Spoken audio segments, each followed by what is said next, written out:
আপনিও এর ব্যাপারে একমত যে আমাদের দেশে অর্কেস্ট্রা সঙ্গীত করা সম্ভব এবং সেটা করা দরকার। এই ব্যাপারে আপনি আগেও বক্তব্য রেখেছেন এবং একটা জায়গায় আমার একটা প্রশ্ন ছিল যে আমরা দেখতে পাচ্ছি যারা আমাদের দেশের সঙ্গীত শিল্পী, যারা পাশ্চাত্য সঙ্গীত শিখেছেন এবং পাশ্চাত্য পদ্ধতিতে যন্ত্র বাজাচ্ছেন, তারা আবার ভারতীয় সঙ্গীত সম্পর্কে ঠিক ততটা ওয়াকিবহাল নন। ওদিকে ভারতীয় সঙ্গীতে যারা ওয়াকিবহাল, যারা ভারতীয় পদ্ধতিতে বাদ্যযন্ত্র বাজান, তারা পাশ্চাত্য সঙ্গীতের কিছু জানেন না।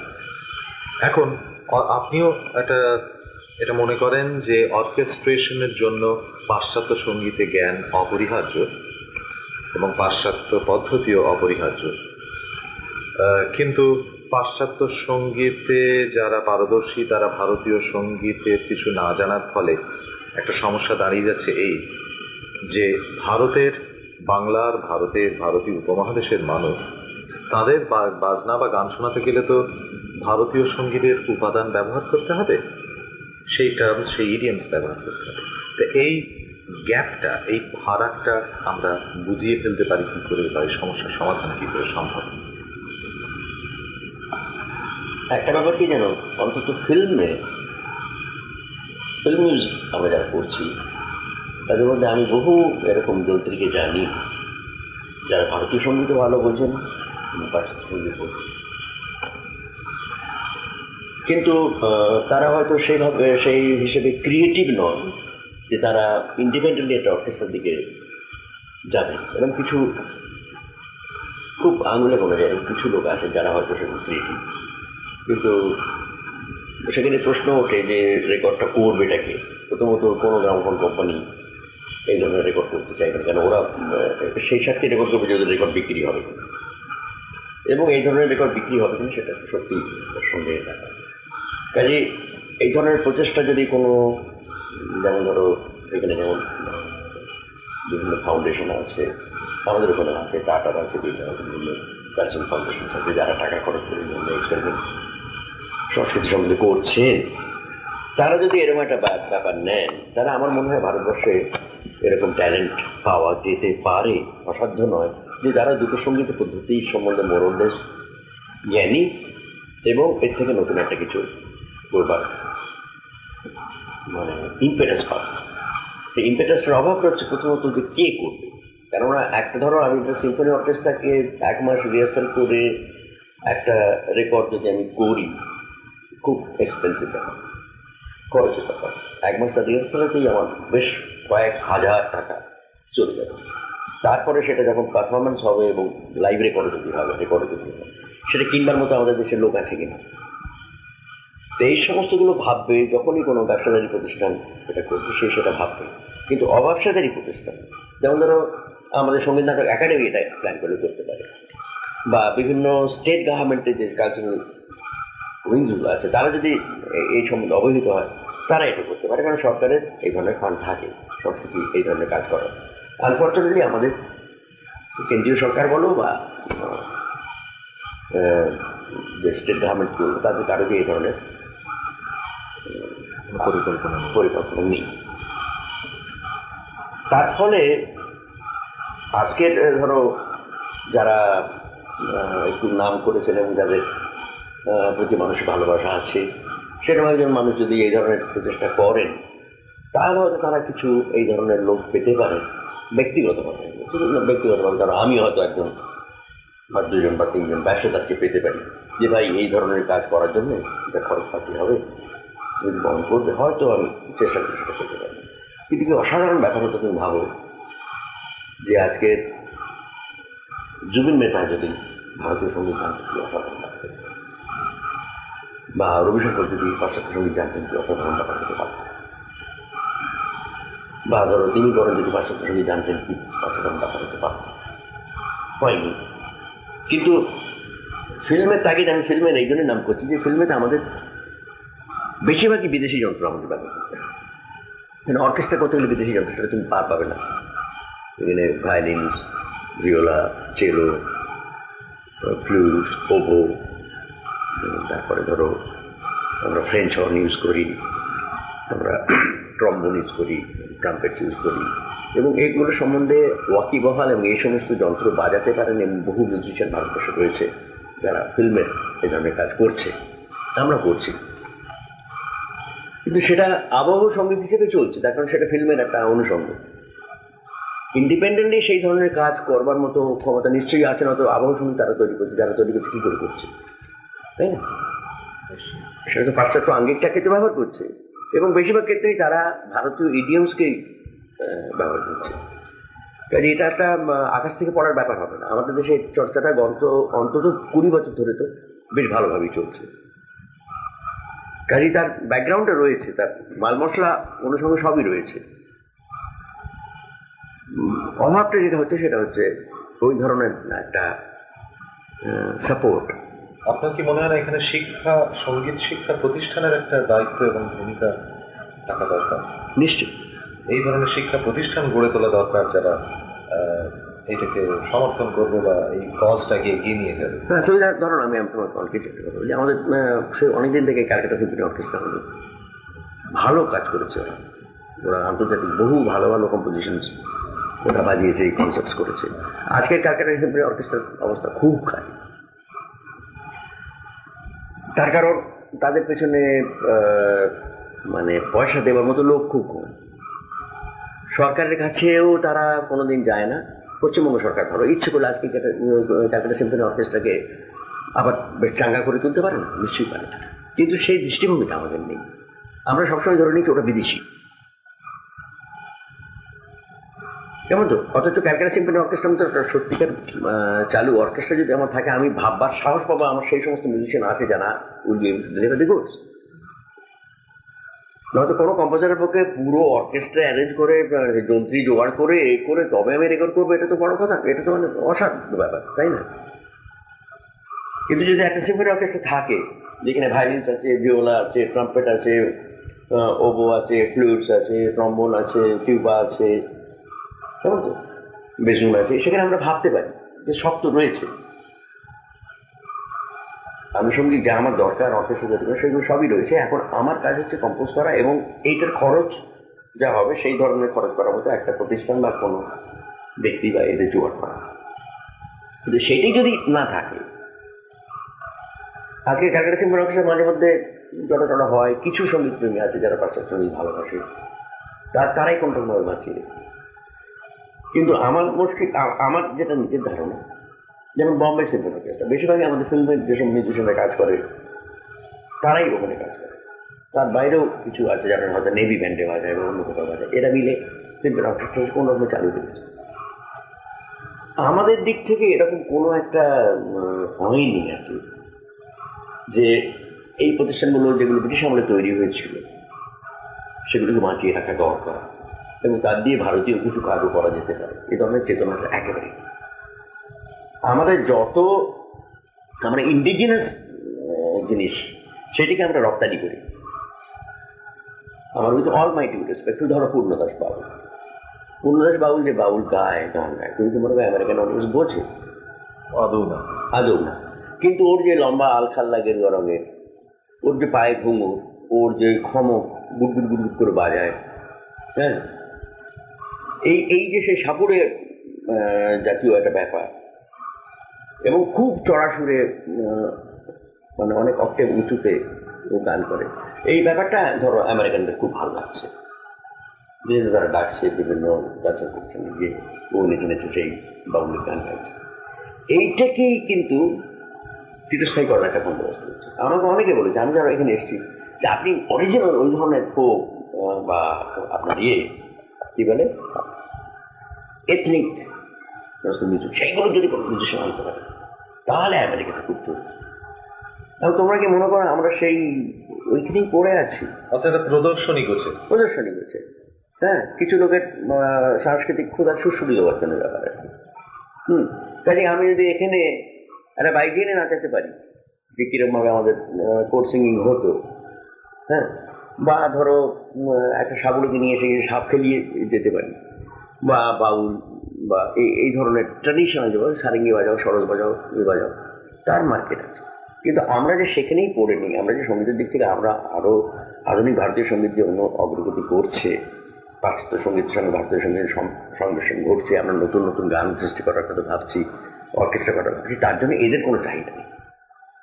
সেক্ষেত্রে সেটাই না আমার বক্তব্য হচ্ছে, এখানে যারা ভারতীয় আছে তারাও সে সম্বন্ধে অবহিত নন, এবং তারাও সেই নিয়ে এখানকার ধর আমেরিকান বা ব্রিটিশ বা ফ্রেঞ্চ বা জার্মান বা যে কোনো দেশে আমাদের বহু ভারতীয় ছেলে মেয়ে রয়েছে, তারা যদি তাদের বলবার চেষ্টা করে যে ভাই আমরা এখনো ওইখানেই পড়েনি, আমরা কিছু কিছু কাজ করছি, তোমরা দেখো শোনো, সেটা হচ্ছে না। তার ফলে আমি এই ধরনের অর্কেস্ট্রা যে করবো, আমার ইম্পেটাসটা কোথায়? আমার ইচ্ছে থাকলেও তো আমি করতে পারবো না। ঠিক তাই। আচ্ছা সলিলদা, আপনার গান এবং বাজনা শুনলেই বোঝা যায় যে আপনার উপর পাশ্চাত্য সঙ্গীতের প্রভাব খুব বলার মতো। পাশ্চাত্য সঙ্গীতের কোন দিকগুলো আপনার উপর সবচেয়ে বেশি প্রভাব ফেলেছে এবং কোন কোন সঙ্গীত রচয়িতা সবচেয়ে বেশি প্রভাব ফেলেছেন আপনার উপর? আমার উপর সবচেয়ে বেশি প্রভাব দিয়ে পাশ্চাত্য সঙ্গীত এখন পেতে থাকে, তিনি হচ্ছেন বেথোভেন। তার পাশাপাশি আমি বলবো যে আরো অনেকে, মানে মোজার্ট, বাক, টু সাম এক্সটেন্ট হাইডেন, শোপান, যে রোমান্টিক মুভমেন্ট ইন মিউজিক, এবং শেষ পর্যন্ত দেবুসি, যিনি পাশ্চাত্য সঙ্গীতের একটা নতুন দিগন্ত কথা ভাবতে পেরেছেন, যেটা আবার আশ্চর্যভাবে ভারতীয় বা এশীয় সঙ্গীতের সঙ্গে ভীষণ মিল। দেবুসি বহুদিন মালয়েশিয়ায় 4 বছর না 5 বছর গিয়েছিলেন, বিশেষ করে জাভার যে সমস্ত নৃত্য মিউজিক নৃত্য সব শোনার পরে উনি একটা নতুন ডাইমেনশন খুঁজে পেয়েছিলেন, যেটা আমরা বলি 11th 13th 15th যে হারমোনিক প্রোগ্রেশনের যে সমস্ত নোটসগুলো, যেগুলো খুব হিডেন, কিন্তু he could listen to those things. এবং তার ভিত্তিতে উনি এমন ব্যাপারগুলো করেছেন যেগুলো আমাদের ভারতীয় সঙ্গীতের সঙ্গে কোথাও কোথাও মেলে। যেমন ধরো আমার কান করে সা পা বাজিয়ে কোমল রেখা, সেটাকে কর্ডাল ডেফিনিশনে আমরা বলবো ফ্ল্যাট এন্ড নাইন। কিংবা যেমন তো আমি কালকে তোমায় বলছিলাম যে সা পা সুর দিয়ে আমরা টোরি গাই, সি যদি সা পা হয়, অ্যাকচুয়ালি আমরা বি ন্যাচারালি গাইছি, বি ন্যাচারাল 7th আমরা 6th আমরা গাইছি। এটা এই ধরনের চিন্তা কোনো পাশ্চাত্য সঙ্গীত করতে পারতো না, যেটা ডেবুসি করতে পেরেছিল। যে সি বাজবে আর আমি বি বাজাবো, সি ব্যাকগ্রাউন্ড থাকবে, তারপরে যখন রিজলভ করে আমি সিতে বা জিতে নামবো, এটা অসাধারণ আশ্চর্য একটা ব্যাপার। যেটা আমাদের ফর এক্সাম্পল এই বলি টোরির আগে যেটা আছে। তো এই সমস্ত সঙ্গীত আমি ছোটবেলা থেকে শুনেছি, তোমার আগে এর মধ্যে বলেছি। আমার যেটা মনে হয়েছে যে আমরা সবসময় হারমোনি সৃষ্টি করি, হারমোনি ছাড়া কোনো মিউজিক হয় না, হতে পারে না। কিছু কিছু জায়গায় মনোরিংয়ের মিউজিক হয়তো হচ্ছে, কিন্তু আমরা মনে মনে হারমোনি তৈরি করছি। তার কারণ শব্দ তো যেই তুমি শুনলে তারপরে মরে যাচ্ছে না, সেটা তোমার ব্রেনের মধ্যে, তোমার চেতনার মধ্যে শব্দ থাকছে। কালকের আলোচনা আপনি খুব সুন্দর বলেছিলেন যে সা পা, সা গা মা পাও যদি যাই, সায়ের রেস্ট থাকছে, গায়ে রেস্ট থাকছে, ঠিকই তাই, ঠিকই তাই। এখন ব্যাপার হচ্ছে কি জানো, সারেগামা সম্বন্ধে আমার একটা ব্যক্তিগত আমার একটা ডেফিনেশন আছে, সেটা আমি বলছি কিরকম, যে সা ধরো সাধারণ, রামধনুর 7টা রঙের মাদার হচ্ছে সাদা রং, তো রে পরে যে সা, যখন আমি ফিরে আসি, সে কিন্তু সে এক সা নয়। অর্থাৎ ধরো তুমি একটা সাদা রং, তার পাশে একটা নীল রং পাশে দিকে, আমি সাদাটাকে দেখছি আলাদা করে, তারপর নীল রং অনেকক্ষণ দেখার পরে ফের সাদাতে যখন ফিরে আসছি, সেটা কিন্তু সেই পবিত্র সাদাটার নয়, শুদ্ধতা হারিয়ে যাচ্ছে। শুদ্ধতা হারাচ্ছে না, সেটা নতুন ডিমেনশনে যাচ্ছে, সে নীলের পাশাপাশি যা। তেমনি স্যার নিচে যদি তুমি ধরো শুদ্ধ নীলটাকে তুমি যদি ভাবো এটা হচ্ছে পার্পল, হ্যাঁ, পার্পলের পরে যে white, that's not the same white. তেমনি গা সা, মা সা, পা সা, প্রত্যেকটা রঙের পাশাপাশি আমি যদি সাকে বিচার করি, প্রতিবারে তার রং বদলাচ্ছে, এবং এর ভেতর থেকেই আমাদের মানে শব্দ সম্বন্ধে কালারেশন, টোন কালারেশন যেটাকে আমরা বলি, সেটা চেঞ্জ করে। এবং সেজন্যই সঙ্গীত ভালো লাগে, নয়তো মরে যেতাম আমরা। সব রঙগুলো আলাদা আলাদা আলাদা আলাদা রং হতো, 7টা রং, আমরা বোর হয়ে মরে যেতাম। কিন্তু যেহেতু বিভিন্ন রঙের সংমিশ্রণে অন্য রঙের একটা চেতনা আমাদের মানে শ্রুতিতে আসে, যেটা পেন্টিং এ দর্শনে আসে, সেটা হয় বলেই সঙ্গীত এত বৈচিত্র্যময় এবং তার সম্ভাবনা প্রচন্ড, যেটা কোনোদিন শেষ হবে না। হাজার হাজার বছর ধরে মানুষ কাজ করলো, তার সে বৈচিত্র্য শেষ হবে বিকজ অফ দিস। কিন্তু একটা কথা আমাদের জানা দরকার, সেটা হলো যে এই যে পাশ্চাত্য সঙ্গীতের প্রভাব, এবং আপনার কথা শুনে মনে হচ্ছে আপনি এত ভাবিত, আপনি এত ভেবেছেন, পাশ্চাত্য সঙ্গীতের কোন কোন ফর্মগুলো, কোন কোন রূপগুলো আপনার উপর সবচেয়ে বেশি প্রভাব ফেলেছে? যেমন কোন সিম্ফনি না কনচার্টো না ফিউগ, আপনার কি কখনো মনে হয়েছে যে যেখানে সঙ্গীতের চিন্তার ব্যাপারে এসে সেটাই আমাকে ভাবিয়েছি। যেমন ধর বেথোভেন, তুমি যদি খুব মন দিয়ে শোনো, বেথোভেন তার নাম কি দিচ্ছে সেটা তুমি ভুলে যাও। উনি কাকে 6th সিম্ফনি উনি বলছেন পাস্টোরাল, যেমন তো, বা উনি 5th সিম্ফনিটা করেছেন, যেটা মানে একটা বিরাট একটা বিপ্লবের ব্যাপার। কিংবা ধরো উনি এরয়কা করেছেন, হিরোশিপ, যেটা নেপোলিয়ন যিনি করেছিলেন, যেমন নেপোলিয়ন নিজেকে এম্পায়ার ডিক্লেয়ার করলেন, উনি সেই মলাটা ছিঁড়ে ফেলে দিলেন। তো ওই যে বিভিন্ন ভাবের যে চিন্তার যে ব্যাপারটা, যেটা সাংগীতিক চিন্তা, সেটা আমাকে ভীষণভাবে ভাবি। সে সাংগীতিক চিন্তাকে আমাদের একসঙ্গে হয় না, হয়, কিন্তু ওই ডিমেনশনে আসে না। অর্থাৎ পলিফোনির মধ্যে দিয়ে, আমরা এমন একটা যুগে বাস করছি, যে যুগটা এদেশে আগে এসেছে, সেটা হচ্ছে যন্ত্রযুগ, তাই না? ইন্ডাস্ট্রিয়ালাইজেশন হয়েছে, যেখানে একটা ফ্যাক্টরি চলে, যেখানে জেট প্লেন ওড়ে, যেখানে ট্রাম বাস চলে, হাজার হাজার মানুষ রাস্তা দিয়ে যায়। সেই এক শব্দের জগৎ, আর এক শব্দের জগৎ যেখানে তপবন ছিল, পাখির ডাক ছিল, ঝর্ণার কুড়িগুলি ছিল, সেখানে যে ঋষি বসে রাগ তৈরি করেছিলেন, সেই শব্দের যে অভিজ্ঞতা ওর ওইটুকু, তার মধ্যে বজ্রাঘাত ছিল, মেঘও ছিল, সমুদ্রের গর্জনও ছিল। সেই যে মানুষ, আর আমরা আজকের আধুনিক সভ্যতার যে মানুষ, যেখানে আমরা জেট প্লেন শুনি, যেখানে আমরা বিরাট বিরাট কারখানার প্রচন্ড আওয়াজ শুনি, যেখানে হাজার হাজার মানুষের মিছিল আমরা শুনি, সেখানে আমাদের শব্দের অভিজ্ঞতাটা একটা পলিফোনিক দিকে যায়। You can't help it. এবং সঙ্গীতটা কি? সঙ্গীতটা তো আকাশ থেকে পড়ে না। আমার শব্দের অভিজ্ঞতাকে আমি ব্যক্ত করি, সেটা করতে গিয়ে আমার বারবার মনে হয় আমার ওই মনোলিনের, ওই তপবনের সঙ্গীত আমার আর কুলোচ্ছে। যদিও তার সম্বন্ধে শ্রদ্ধা আমার হাজারবার আছে, কিন্তু ওই তপবন আমি আর সৃষ্টি করতে পারবো না। তিনি আমার মাথায় রাখুন, কিন্তু এই যে বিভিন্ন সাংগীতিক বা শাব্দিক অভিজ্ঞতা আমার যেগুলো হচ্ছে, সেগুলো যদি সঙ্গীতে আমি রূপ দিতে না পারি, আমি যদি কোয়ার করতে না পারি ইন ভয়েসেস, আমি যদি পলিফনি করতে না পারি ইন সাউন্ড, তাহলে আমি এই আধুনিক বেঁচে থাকার যে শব্দের অভিজ্ঞতা, সেটাকে আমি রূপ দিতে পারছি না। That is how I feel. Maybe অন্য কম্পোজাররা হয়তো সেভাবে ফিল করেন, but the way I feel. এবং সেখানে আমাকে যেতে হয়। এবং পাশ্চাত্য সঙ্গীত ঠিক সেই জিনিসটাই ঘটেছে। অর্থাৎ ধরো ইন্ডাস্ট্রিয়ালাইজেশন হয়েছে, বহু লোকের সংমিশ্রণের ব্যাপার ঘটেছে, শব্দের জগতে আমরা নতুন অভিজ্ঞতা জগৎ খুলেছি। কেন শব্দ আমি যেটা আমার অভিজ্ঞতায় বা আমার ব্রেনে যেটা রেস্টোর হয়ে থাকে, তাকে আমি যখন রেসিপ্রোকেট করি, তখন তুমি রিয়াক্ট করো, আদারওয়াইজ তুমি রিয়াক্ট করবে না। তাই একেবারে জঙ্গলের মধ্যে বা একেবারে গ্রামের মাঠে লাঙল দেওয়ার যে চাষি, তার কাছে এই শব্দের অভিজ্ঞতাটা নেই। আমরা আধুনিক যারা মানুষ, আমরা এই শব্দের অভিজ্ঞতা প্রতিদিন আমরা ছোটবেলা থেকে আমরা পেয়ে এসেছি।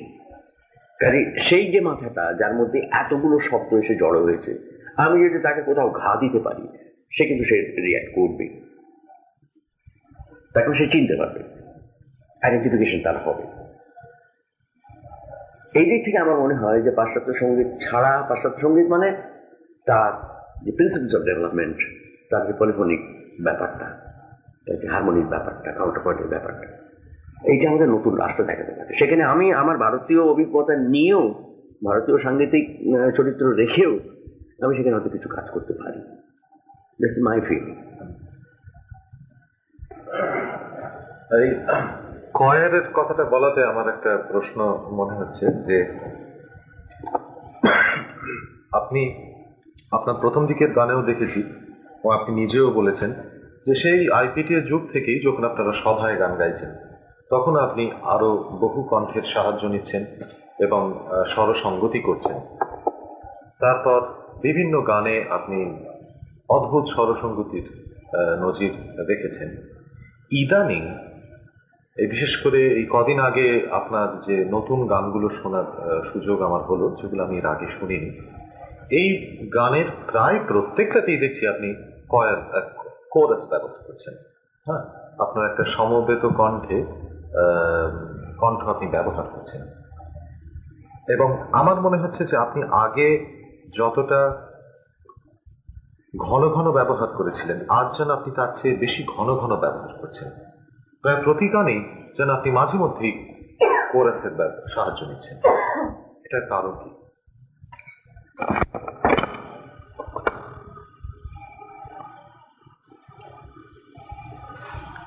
ব্যাপারটা কি জানো, আমি যখন ফিল্মের বাইরে কাজ করি, যখন HMV বা ইন্দ্রেকো বা মেগাফোন এদের জন্য যখন কাজ করি, তখন আমার স্বাধীনতাটা অনেক বেশি থাকে। আমি কোনো ফরমাইশি কাজ করছি না। দুর্ভাগ্যবশত সেরকম কাজ করার সুযোগ আমার হয়তো বছরে 2 মাস। সারা বছর যদি আমি কাজ করতে পারতাম এই জাতীয়, তাহলে হয়তো আমি করতাম। মানে অনেকগুলো ব্যাপার হয় কি, একটা যেমন ধরো আমি আইপিটির গানগুলো নতুন করে ফের রেকর্ড করলাম। এবার আমি যখন রেকর্ড করলাম, যেভাবে আমরা আইপিটির যুগে গাইতাম সেভাবে কিন্তু করি, যদি মেলোডিগুলো সেই আছে। ওখানে আমি আরো বড় ব্যাপারে যাওয়ার চেষ্টা করেছি। ঢেউ উঠছে যেন আমরা সিম্পল ভাবে গাইতাম, ঢেউ উঠছে, কারা টুটছে, মনোলিনিয়ার ব্যাপারে যেত। হারমোনিয়ামে অ্যাকম্পানিমেন্ট থাকতে হয়তো করে। এবার আমি যখন রেকর্ড করেছি, আমি ভাগ করে দিয়েছি 4 পার্ট হারমোনিয়াম দিয়ে। আমি চেষ্টা করেছি ওটার সত্যিকার যে মানে ছিল, সমস্ত জনসমষ্টির যে গানের যে আকুতি বা আবেগ, সেটা যদি আনতে পারি, রেকর্ডিং হচ্ছে আমার একমাত্র জায়গা যেখানে আমি ওই এক্সপেরিমেন্ট করতে পারি। সব করা সাকসেসফুল হয়েছে এটা কথা না, কিছু জায়গায় আমার বাড়াবাড়ি হয়ে গেছে, কিন্তু সময় এত স্বল্প যে বিচার করে বা এ করে, তার কারণ ওই limited period of say 40 days, তার মধ্যে আমার তো 20টা গান রেকর্ড করতে হচ্ছে নতুন করে। তারপর অনেক সময় সুবিচারও করতে পারিনি, আমি সে সম্বন্ধে অবহিত। তবে একটা কথা ঠিক যে অন্য আর কেউ যেটা করছে না, সেটার সম্ভাবনা লোকের সামনে তুলে ধরানো আমার একটা ভীষণ ইচ্ছে আছে যে এটাও করা যায়। যেমন ধরো অরুন্ধতির ওই গানটা, পড়ে থাক পিছিয়ে, এই গান, ওর পিছনে অত বড় একটা কয়েক দেওয়ার কোনো দরকার ছিল না। হয়তো ওটা না করলেও গানটা চলতে পারতো, কিন্তু গানটা ভালো, মিষ্টি গলা, মেয়েটি সুন্দর এক্সপ্রেশন, সব কিছু মিলে গানটা। কিন্তু আমার ওই ক্ষুধারা ওরা থেকে গেছে এই গানটা যে বিস্তার হতে পারে ব্যাকগ্রাউন্ডে ওই ধরনের কোরাল দিলে আরো কি করা যায়, ওই ক্ষুধাটা আমার চিরকাল থেকে গেছে। যেন আমি ওর থেকে আমার কোনোদিন মুক্তি হবে না, এবং না হওয়া বোধহয় ভালো। এখন ওই স্যাটিসফ্যাকশন পয়েন্ট আমি কোনোদিন এখনো পৌঁছতে পারিনি। এখন আমি জানি যে আমি যা করতে চাই তা করতে পারিনি। সলিলদা, কিন্তু এর ফলে কি আপনার মনে হয় না যে আপনার এই অরুন্ধতী হোমচন্দ্র চৌধুরীর গাওয়া পড়ে থাক পিছিয়ে এই গান, এই গানের রেকর্ডটা আপনি যেভাবে করিয়েছেন, এটা শোনার ফলে মানুষের মনে ওই অন্তরা থেকে আহ, নিয়ে শুরু করে যে যে গানের যে ছবিটা মানুষের মাথায় রইল, এসে গেল ওই কোরাল এফেক্ট শুদ্ধ, এরপরে এই গানটা যদি কেউ এমনি গায়, তাহলে যেন কোথাও একটা অভাব বোধ থেকে যাবে শ্রোতার মনে। এটা কি একটা সমস্যা? খানিকটা তো বটেই, কিন্তু আমার কি মনে হয় জানো, যে যারা শোনেনি অরিজিনালটা তাদের কাছে কোনো প্রবলেম হবে, রাইট? এবং যারা শুনেছে তারা যদি ওই মেলোডিক প্যাটার্নটা শোনে, তারা খানিকটা কল্পনা করতে পারবে। যেমন আমি তোমায় বলি, ফিল্মে হিট গান যখন হয়, পুরো অর্কেস্ট্রা নিয়ে সেই গানটা গায়, কেমন তো? সেখানে যখনই হিট হলো, ধরো সেটা লতা গাইলো বা মান্না দে গাইলো বা রফি গাইলো কি মুকেশ গাইলো, যাই হোক, তারা যখন হারমোনিয়াম বাজিয়েও গায়, তারা সেই গানটা কিন্তু শোনে, তারা কল্পনা করতে থাকে ছবিতে যে দেখেছি যে গানটা, সেই গানটার কথা কল্পনা করতে থাকে। তার মানে তো মান্না দে একটা তবলা হারমোনিয়াম নিয়ে তার সমস্ত গান দিনের পর দিন গিয়ে যেতে পারতেন, অথচ উনি যে গান হিট গানগুলো গিয়েছেন সেগুলো সবগুলি কিন্তু অর্কেস্ট্রা সম্বন্ধিত। ছবিতে অন্তত আমরা যখন করি, তাই না, সেখানে বিরাট 50-60 জনের অর্কেস্ট্রা বাজছে, সব বাজছে, কিন্তু গানটা যখন পপুলার হলো, সেই গানটা শুনতেই লোকে কিন্তু আগ্রহ দেখায়। তো তখন তুমি যদি হারমোনিয়াম তবলা তো ওই গানটি গান, ওরা বোধ হয় মনে মনে সেই এটাকে কল্পনা করতে থাকে, মেলোডিটাই ওদের গ্রাহ্য হয়। এটা তো আমি দিনের পর দিন দেখছি।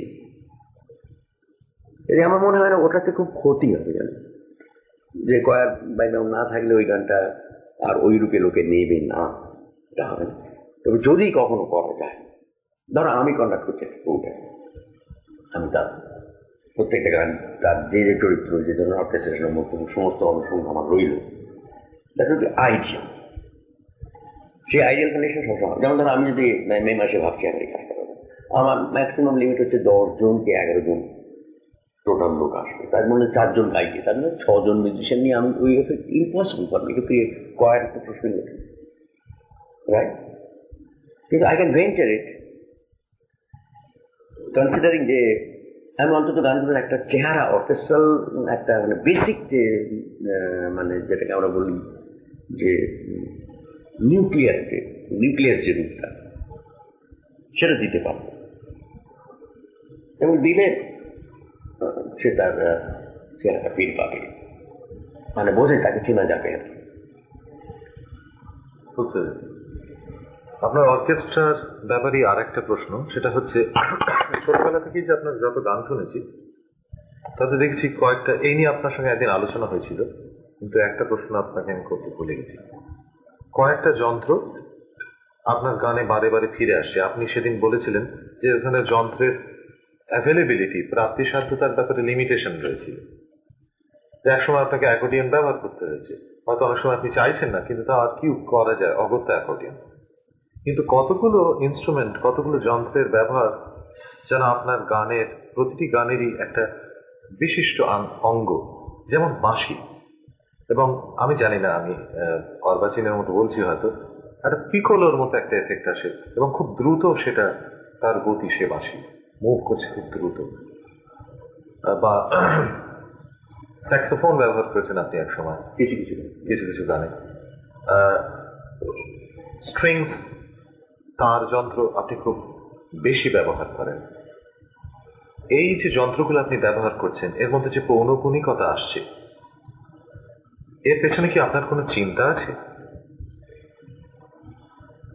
চিন্তা আমাদের থাকেই, তার কারণ আমরা যখন একটা শুট করি, তার সঙ্গে যে অ্যাকম্পানিমেন্টের কথা তো আমাদের ভাবতে হয়, কি যন্ত্রে এর অ্যাকম্পানিমেন্ট ভালো হতে পারবে। 1 নম্বর। 2 নম্বর হচ্ছে যে আমাদের গানে এখনো দিকে ধারা আছে ইন্টারলিউড মিউজিক শো করে, সেটা কি হবে। আমি যখন একটা গান করি, আমি অন্তত চেষ্টা করি যে পুরো গানটা একটা ইন টোটালিটি সেটা মানে একটা সম্পূর্ণ একটা এন্টিটি তৈরি হবে তার অনুষঙ্গ নিয়ে, তার ইন্টারলিউড মিউজিক নিয়ে, তার কোম্পানি মিলিয়ে। আর এই ইন্টারলিউড মিউজিকের ব্যবহারেও আমি মনে করি ওটা গানেরই একটা ভ্যারিয়েশন, যেটা অন্তরায় যেতে সাহায্য করছে, বা অন্তরার পর থেকে যখন আস্থাইতে ফিরে আসবে এমনভাবে ফিরবে যে আস্থায় থেকে নতুন মনে হবে। কেমন তো, যেমন আমি খুব একটা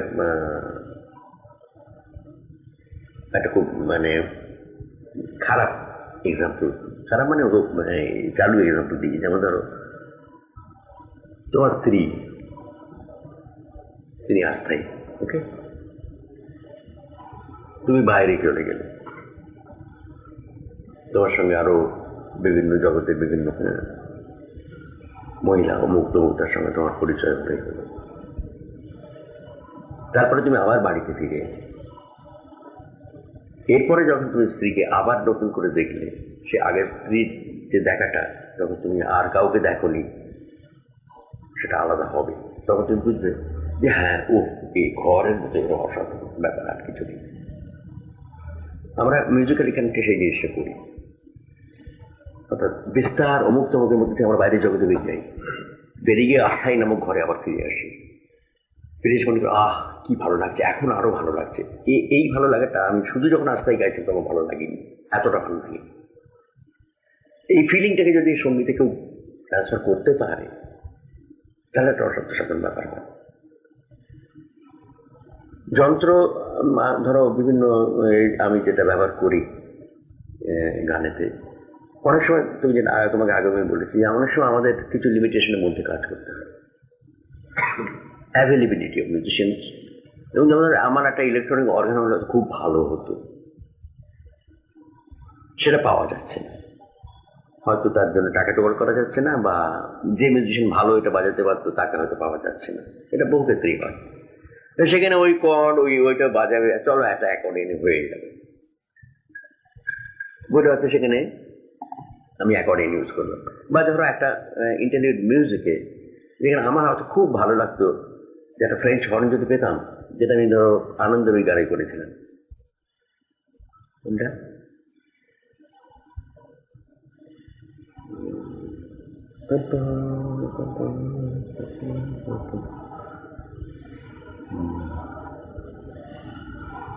বোধ হয় ওইটা, मैंने तेरे लिए प्रेम আচ্ছা ধরো আমার ইচ্ছে আছে ফ্রেঞ্চ ভারতবর্ষে ফ্রেঞ্চ বাজি খুব কম, খুব কম আমি বলবো।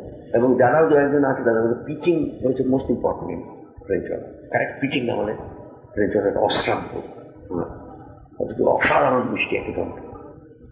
সেটা ধরো আমি পেলাম না, আমি ইলেকট্রনিক ধরো একটা সিনথেসাইজারের ফ্রেঞ্চ হর্নের বোতামটা দাবিয়ে দিয়ে আমি তো তাকে দিয়ে পাঠিয়ে দিলাম, আমি জানি যে আসছে না, হচ্ছে না। হ্যাঁ, সোনার বদলে আমি 14 ক্যারেট গোল্ড দিয়ে চালিয়ে দিচ্ছি। এগুলো আমাদের করতে হয়, উপায় থাকে না। এটিও তোমার প্রশ্ন ছিল না? এটাই আমার প্রশ্ন ছিল, ঠিক তাই। এবারে আমরা একটু অন্য প্রসঙ্গে যাব, সেটা হচ্ছে যে সাহিত্য, চলচ্চিত্র, নাটক ইত্যাদি নিয়ে আমাদের বাংলাদেশে যে পরিমাণ আলোচনা, তর্ক বিতর্ক, লেখালেখি হয়েছে ও হচ্ছে, সঙ্গীত নিয়ে সে তুলনায় প্রায় কিছুই হয় না। এর কারণ কি আপনার কি মনে হয়? কারণ হচ্ছে কি জানো, সঙ্গীত আমার নিজের ধারণা যে যতগুলো সুপারস্ট্রাকচারাল ফর্ম আছে তার মধ্যে সবচেয়ে মানে হাইয়েস্ট ফর্ম অফ সুপারস্ট্রাকচারাল আর্টস কিন্তু সঙ্গীত। মানে সঙ্গীত একটা ছবি দেখে তুমি ছবি দেখে বলতে পারো, তুমি তার চেহারাটা দেখতে পাচ্ছ। একটা গল্প পড়ে তুমি বলতে পারো, তুমি তার রূপটা পাচ্ছ। কবিতা পড়ে তুমি বুঝতে পারো। কিন্তু সঙ্গীত শুধু শব্দ নিয়ে ব্যাপার। একই সঙ্গীতের বহু রকম ব্যাখ্যা হতে পারে, এবং একজন যদি বলে যে এই সঙ্গীতের এই রূপ, তুমি না বলতে পারো। তুমি হয়তো জানো যে বেশিরভাগ সিম্ফনিজ যারা কম্পোজ করেছেন তারা নাম দিয়েছেন অনেক পরে, অনেক পরে না, মানে সিম্ফনি কম্পোজিশন শোনার পরে নাম দিতে হবে, নাম দিয়েছে। বেথোভেন নিজেও প্যাস্টোরাল নামটা অনেক পরে দিয়েছে, কিন্তু একটা অনুভূতি থেকে কতগুলো শব্দ তার থেকে আমার মনে হয়েছে।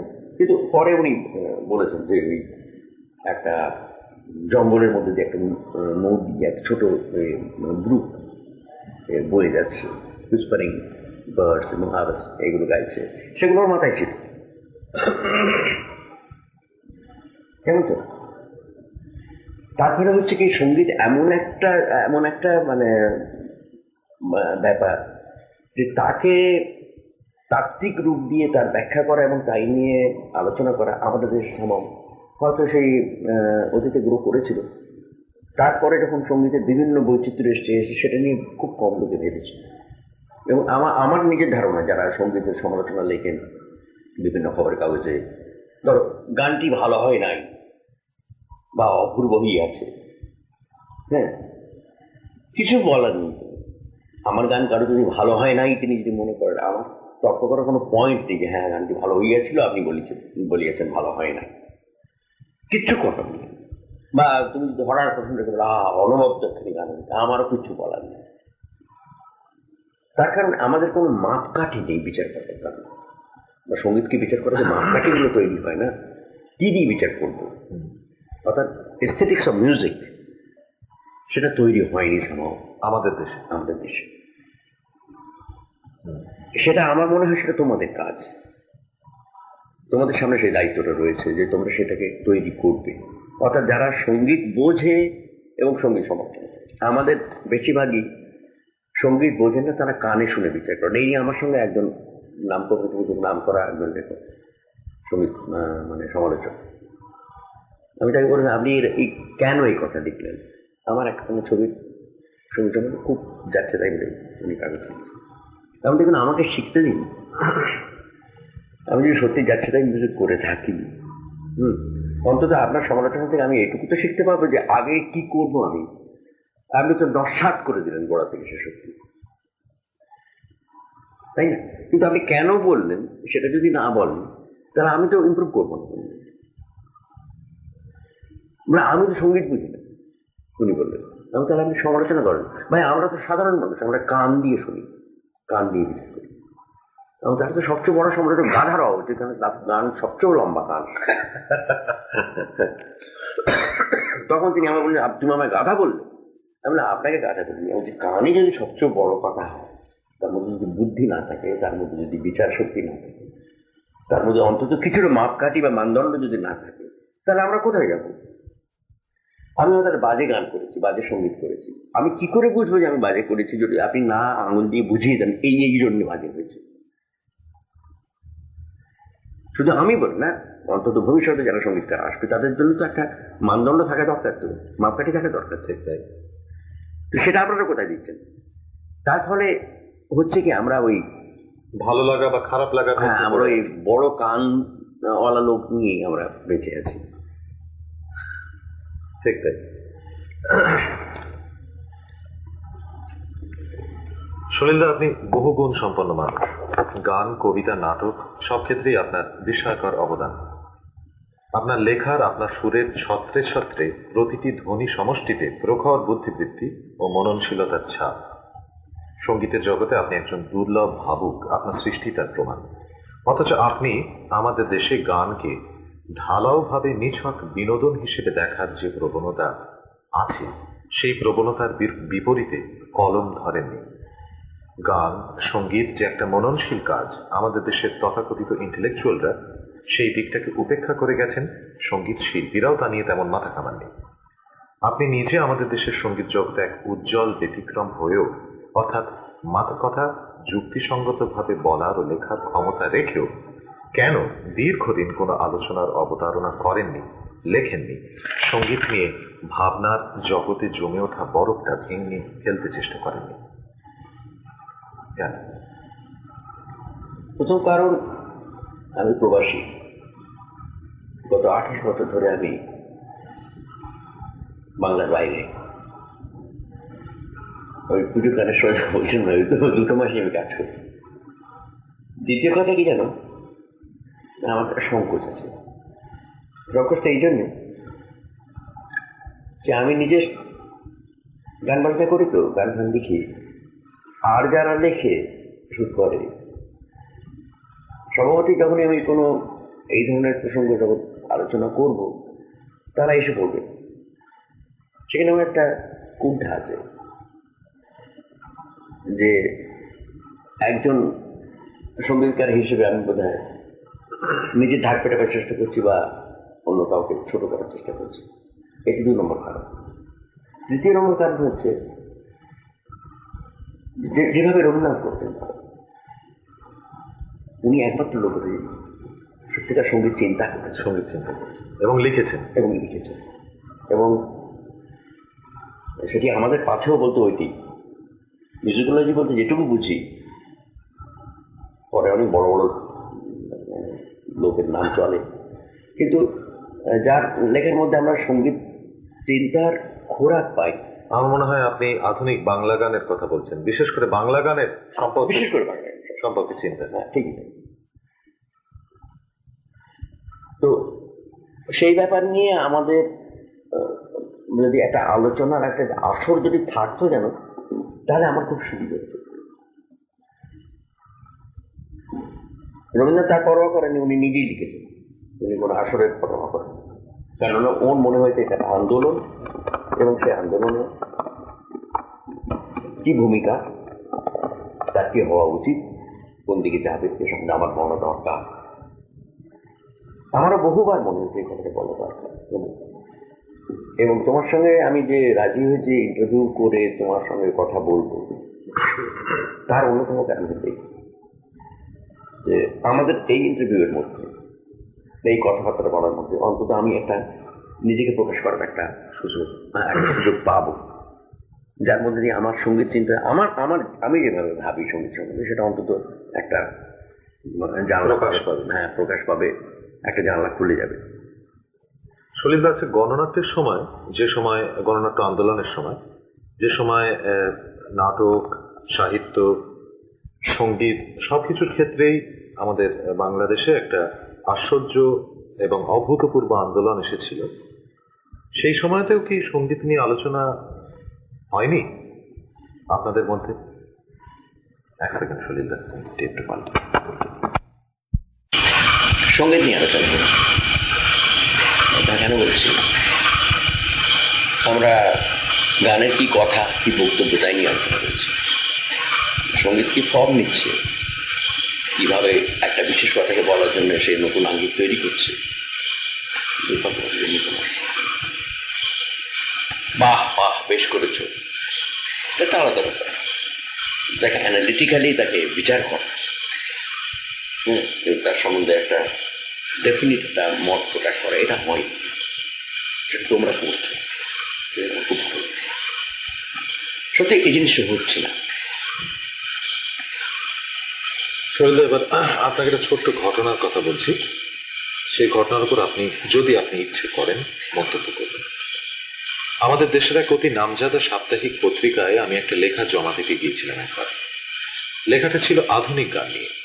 সেই লেখায় আমি এক জায়গায় আমার একটা যুক্তি খাড়া করতে গিয়ে রবীন্দ্রনাথের একটা গান ও সলিল চৌধুরীর একটা গানের দৃষ্টান্ত দিয়েছিলাম।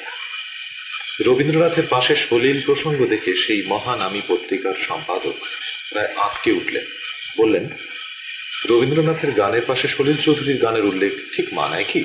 আপনি মন্তব্য করুন যদি চান।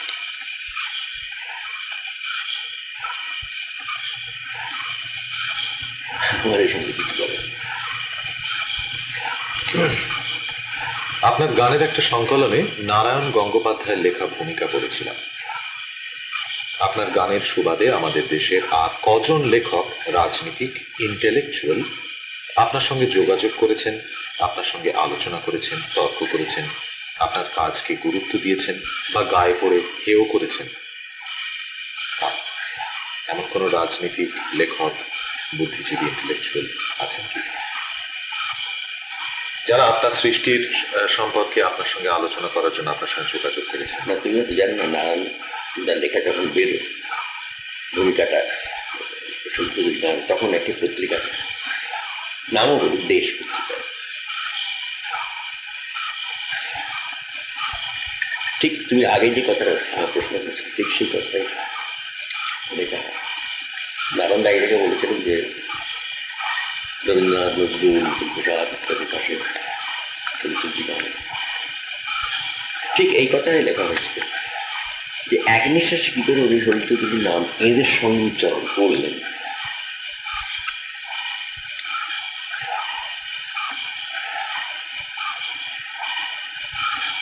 সত্যি কথা বলতে কি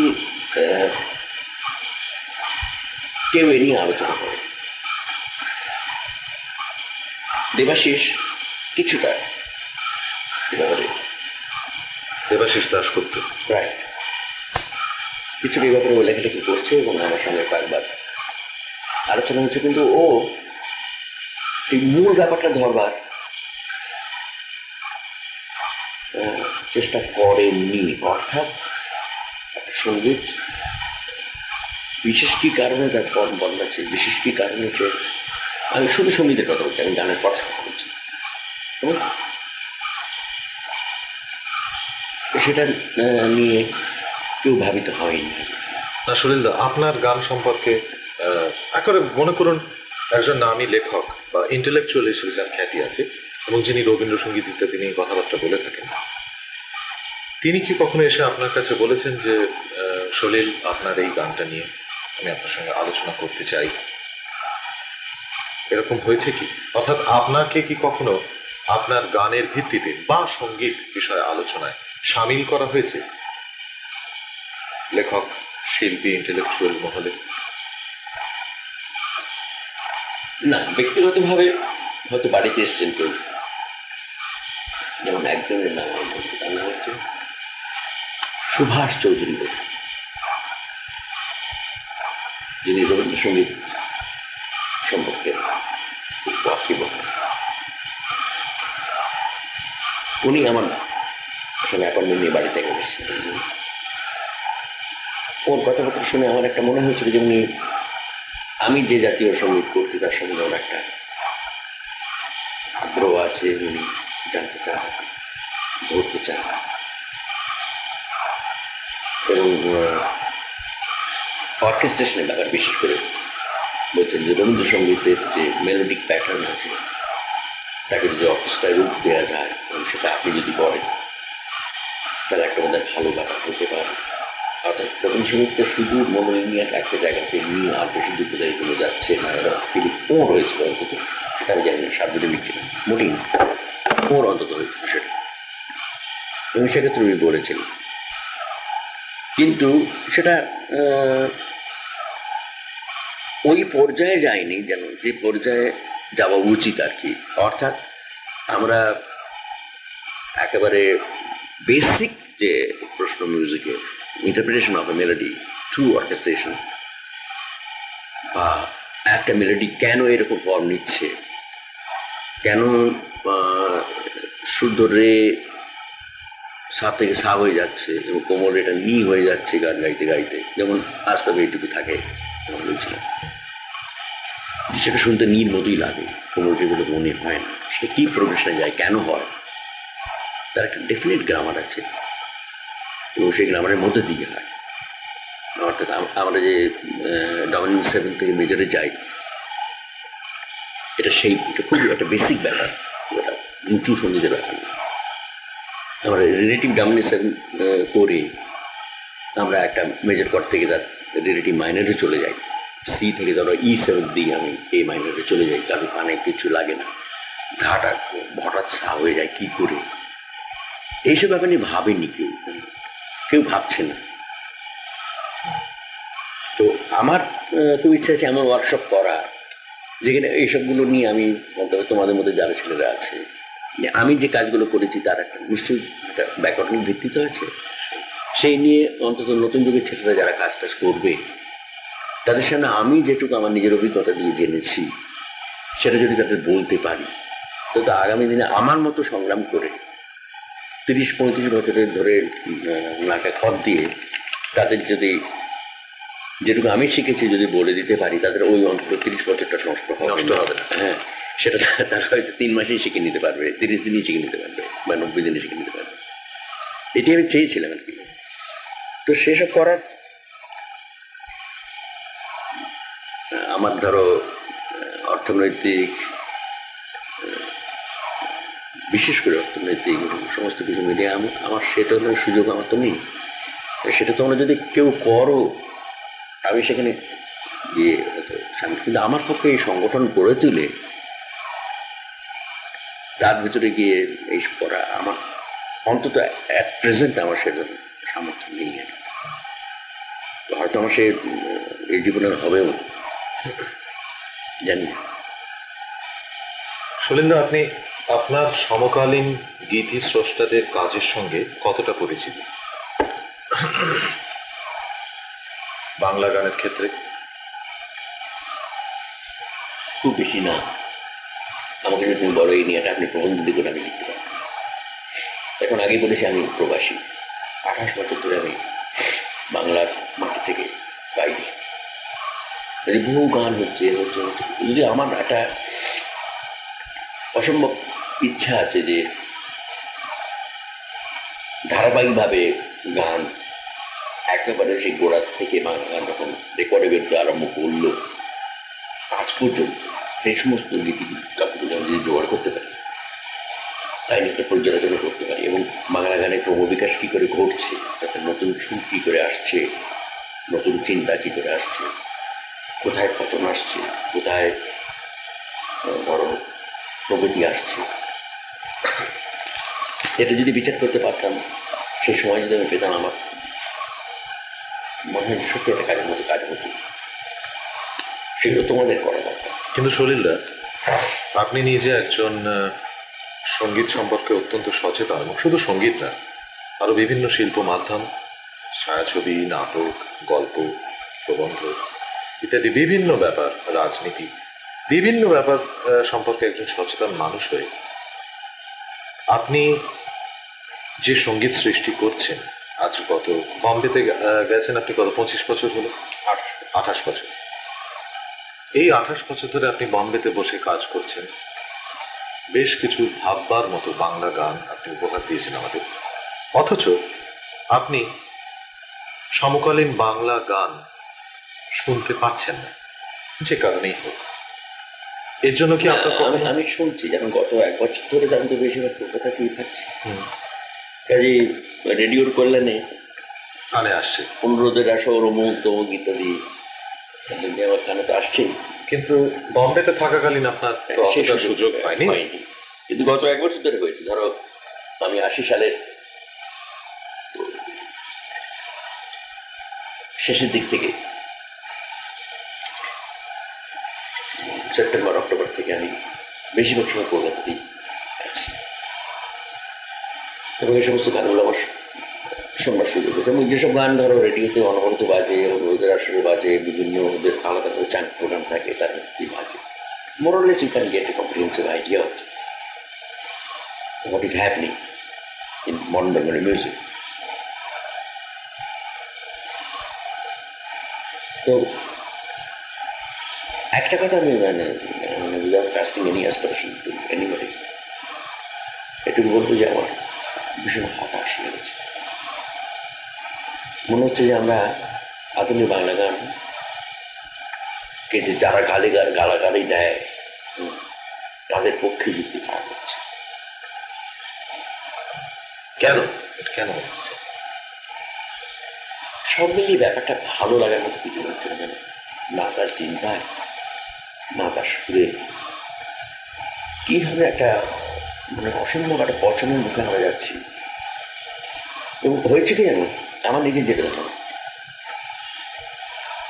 গীতিকার কয়েকটি মুষ্টি হলো যারা পেশাদারী গীতিকার, সুরকার তাই, অর্থাৎ টোটালি আমাদের ধরো লিটারেচারে, পোয়েট্রিতে আমাদের যতটা অগ্রগতি হয়েছে, যাই হয়েছে, ভালো কাজ হয়েছে,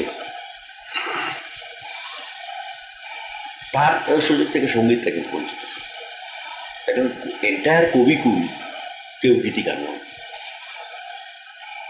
সাম্যবাদে আদা তারা গীতি কবিতা লেখাটাকে মনে করেন বোধ হয় যে ওটা ভালো একটা ব্যাপার কিছু নয়, সাম্য। এবং যে সমস্ত সুরকার সুর করছেন তারা ওই পেটেন্টেড কিছু গীতিকার আছেন, যারা ওই ঠোলবড়ি খাড়াবড়ি থড়ি করে যাচ্ছে, সেই নিয়েই চলছে। তারপরে হচ্ছে কি, আমরা কোথাও এগোচ্ছি না, যেন আমরা বারবার একটা ঘুরপাক খেতে খেতে এমন একটা নক্কারজনক জায়গায় গিয়ে পৌঁছচ্ছি। এটা খুব একটা এর বিষয় না, গর্বের বিষয়। তো এই নিয়ে আমার কথা বলা মুশকিল কি ছিল, আমি নিজে পর্যটন গীতিকার শুরু করি যে এই নিয়ে আমি কার কাছে অভিযোগ করবো, কাকে বলবো। বলতে গেলে ওরা ভাববে এটা পার্সোনালি বলে রিয়াক্ট করছে। আমি চুপচাপ থাকি, আমি এসব নিয়ে কথা বলি।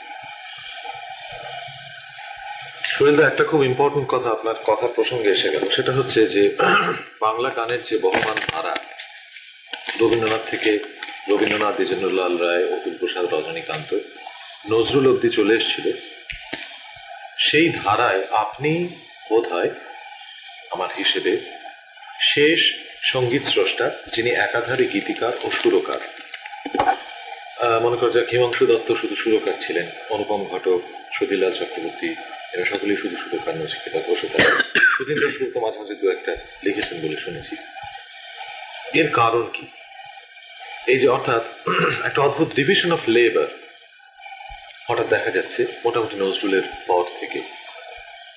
এটা শুরু হয়েছে কবে জানো? যখন থেকে ছবি শুরু হয়েছে, সিনেমা শুরু হয়েছে। করে দেবেন যে স্পেশালাইজেশন। অজয় ভট্টাচার্য গান লিখছে,